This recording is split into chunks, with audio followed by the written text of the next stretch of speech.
Habari ma Africa, mimi ni King, nina furaha kukutana na wewe. Asante kwa kutazama KingSetso. Ladies and gentlemen, the economic freedom fighters had the VET Victory March. What is the VET Victory March? It is a march of celebrating that the GNU failed to increase VAT to 16%. They wanted to do a 0.5 and a 1% here, 0.5% here. The EFF is saying it's because of them taking the Minister of Finance to court and challenging this issue, say you don't have a right to do what you are doing. And the EFF said after he got cold feet, it was because of their court case that they turned around and not increase that VAT. Now, many political parties are claiming the same victory, but the EFF took to the streets with numbers and numbers to show that they are still on the ground. The CIC was there himself, and it was nice to see that many fighters came out on the ground. Was it a march that was necessary? We'll have to talk about that. On the same march, SIHLE LONZI took the mic and he attacked Cyril Ramaphosa. He attacked Gwede Mantashe. He attacked Jacob Zuma, saying that if the public is unemployed, those people's children must also not get employed. He says, we are tired of nepotism. We are tired of favoritism where people, because they are related to other people, they get jobs and high positions in government and elsewhere, you know, in tendering and everything. I also want to speak about FIKILE MBALULA, who says South Africans understand that Cyril Ramaphosa is out there in America doing the Lord's work, if I can put it that way. He's doing the good work for our country. He is there fighting for all of us. So we understand that he's not in a holiday. Buffett. Yeah, he's saying that because he has to defend the fact that, you know, the budget is going to be tabled and the president is not going to be there. And guess who's the acting president? Afuno was. And Cyril Ramaphosa was well received from the videos that I got online. He was well received. If he's going to be well received in the White House, it's another story. He will be seeing President Donald Trump, I believe 8 o'clock at night. I am not sure if tomorrow or Wednesday night. Let's talk about that, Paseta, and much more. We are building a future for our children. Africa, oh, oh, oh, oh, Africa, come together. Africa, Africa, come together.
Peace in Pan-Africanism to all my African brothers and sisters from all around the world. Welcome back to KingSetso. I'm your host, Kagiso Tlongwane. Host is in Jiva Sono. And we're back at it again with another one.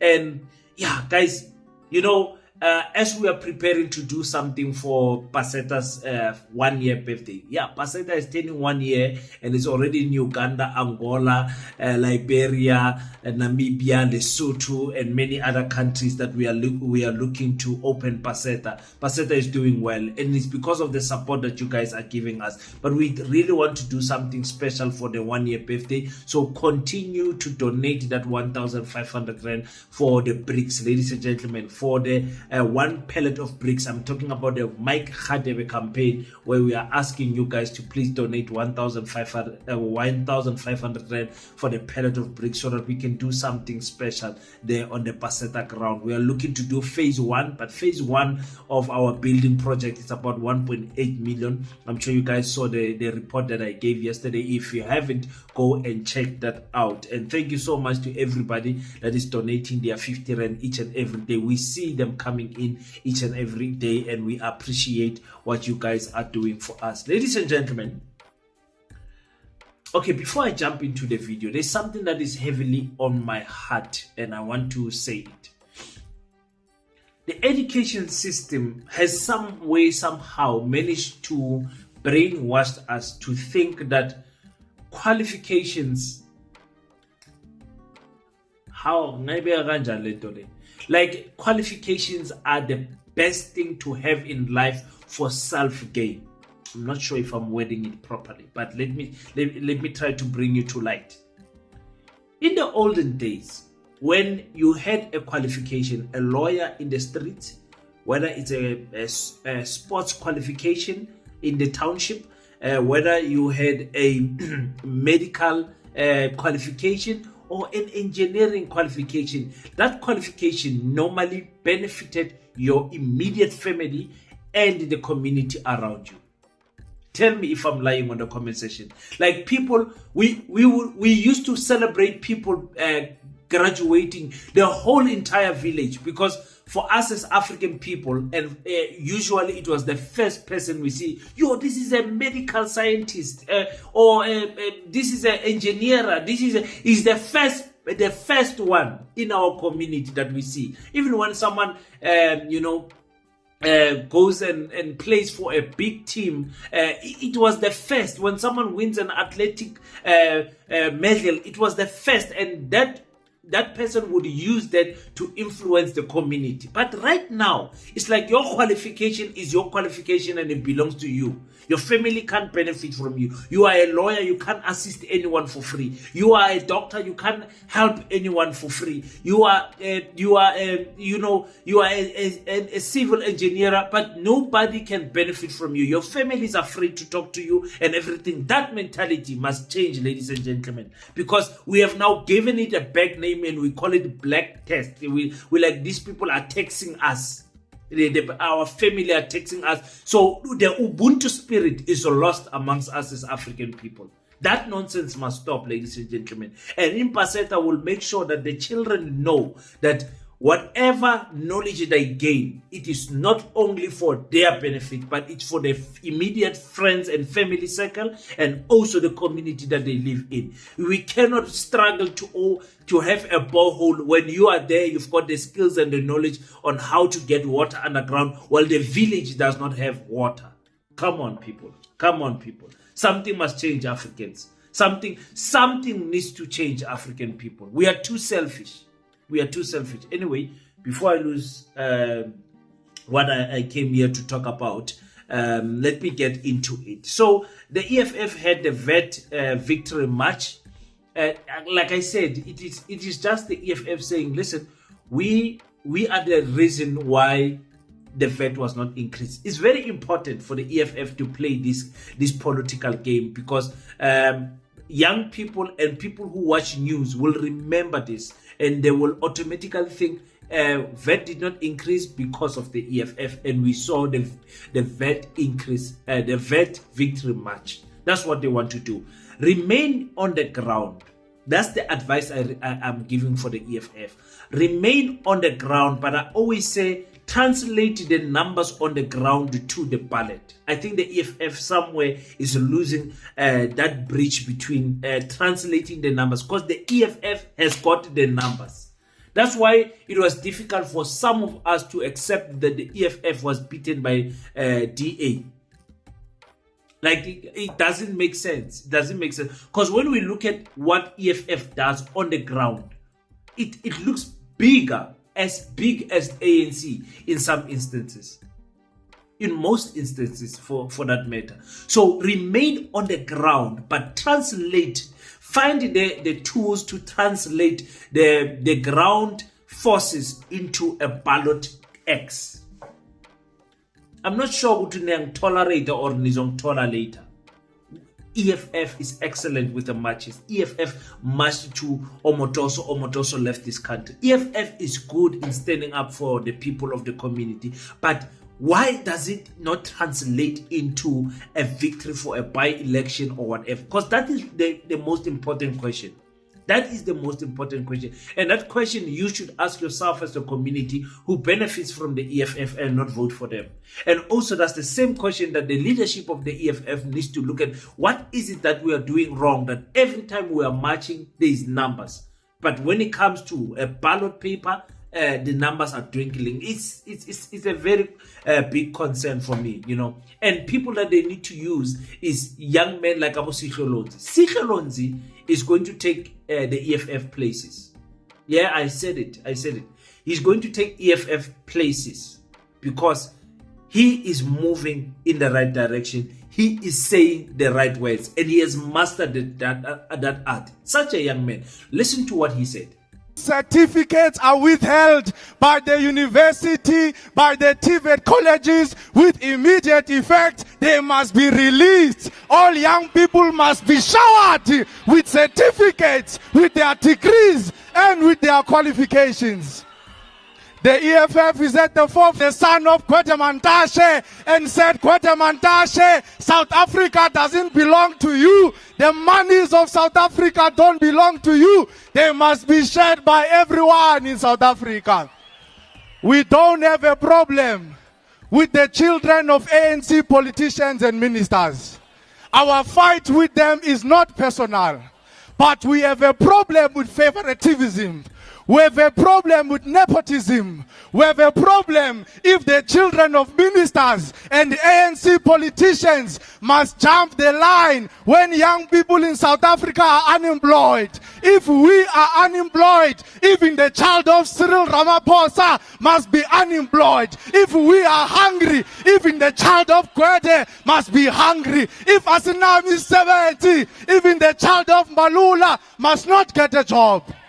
We're tired of politicians eating whilst the youth of this country remains hungry. They first started with Jacob Zuma when he put all his children to eat the tenders of government. They then came with Cyril Ramaphosa through Bosasa where he put his children to eat the money of government. Now that big stomach Kwete Mantashe wants to join the gravy train. Yahana, Asifumi, we're never going to allow it. Youth Command continue to champion the struggles of young people all over South Africa. Don't only organize students. Don't only organize in campuses. Youth Command, the ANC Youth League is dead. There is no MK Youth League. There is no DA Youth League. The youth of South Africa relies on you. Never give up on the struggle. Don't listen to negativity. Defend the EFF. Fight for the EFF. Amandla! Gawetu! Chikijela Ndomta! Chikijela! Chikijela Ndomta! Chikijela! When I tell you that this young man SIHLE LONZI is the future of South African politics, I mean it. I mean it. Really, he's doing a good job. He's saying the right things. I still have friends that struggle to get their certificates because of them being behind in their fees, and they have completed the course. It's painful. It's painful, ladies and gentlemen. You have no idea. I do agree with SIHLE that the colleges and the varsities must release people's certificates. There must be another way to deal with people, but don't stop this person from pursuing a job or pursuing a better life because they owe their fees. And also SIHLE LONZI is I'm sure Gwede son, wherever he is, I'm not sure about his name. They tried to move under the radar, but Abu SIHLE LONZI, they identified them.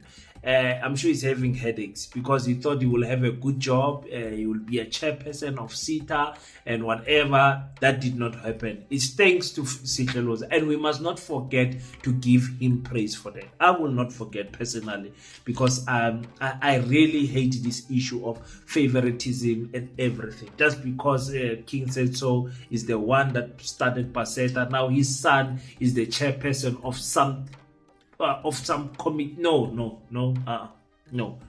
And the sad thing is that some of these children are qualified. They are qualified to work, but when it comes to politics, it's a very thin line to walk, where a son and a daughter and their parents are working in the same organization, or get favoritism in the tenderpreneur side and everything. He made an example about Ubuntu and the Guptas and everything. For me, that was outside politics, and they were making their with the Guptas. You will never hear me having problems with the Guptas, because I knew that our colonizers hated them. And I know our colonizers will never hate you for no good reason. The Guptas tried to uplift us as African people.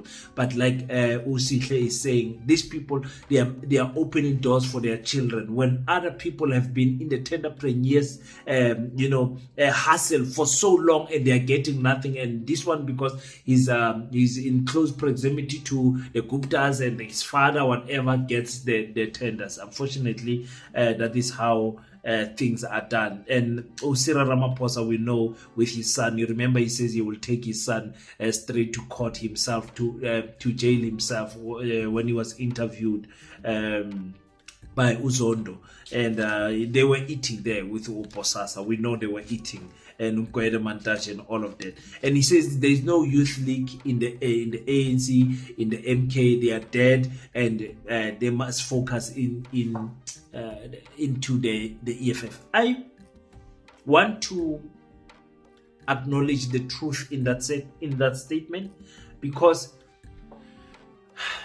the MK party has got a good youth leader who is not a flamboyant character, if I can put it like that. He's not a Razzmatazz type of a character. The ANC has got Ukollen Malaji. I don't want to give him words, but Ukollen Malaji is useless. I understand that, disconnected to the reality of the young person in South Africa, and mostly that has to do with him being in the ANC. I believe if Colin Malaji was in an opposition party, he would do better as a politician. But right now he's singing for the stomach and he's doing good, so there's no need for him to do extraordinary things.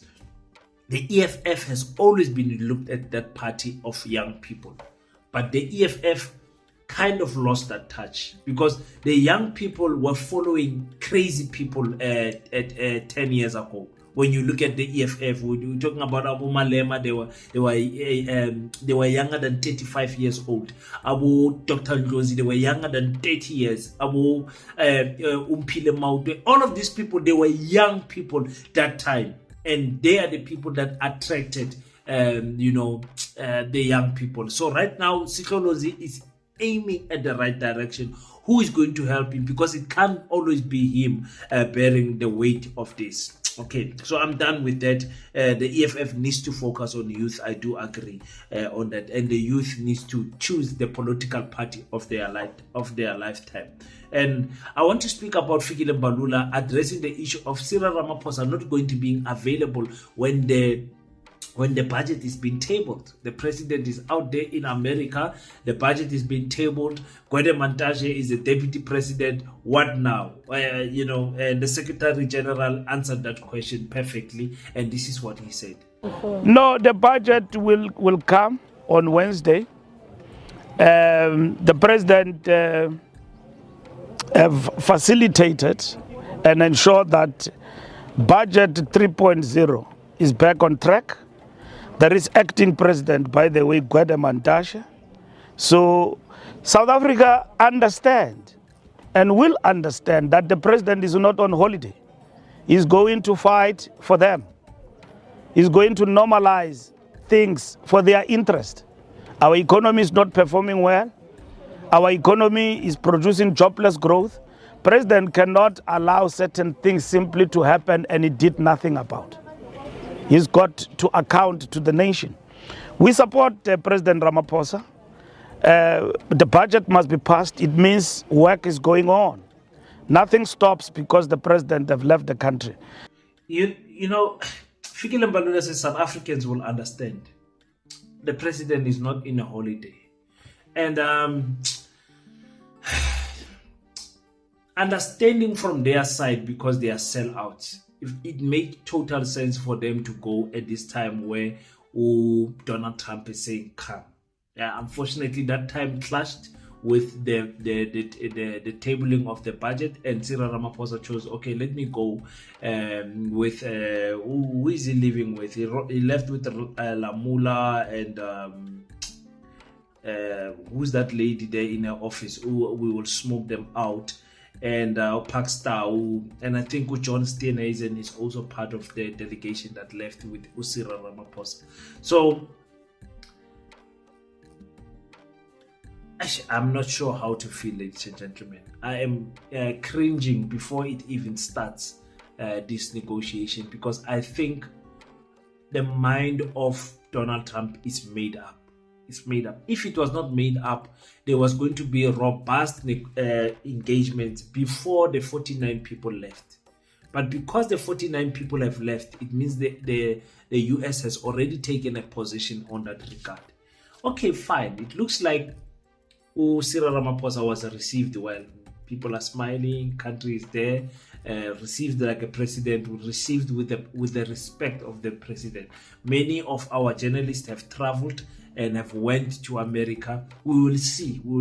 The Americans are saying we are not enthusiastic about this meeting of the president meeting the South African president. The Americans are saying they don't care. Actually, they're saying actually they don't even are not welcoming of these African people that are staying there.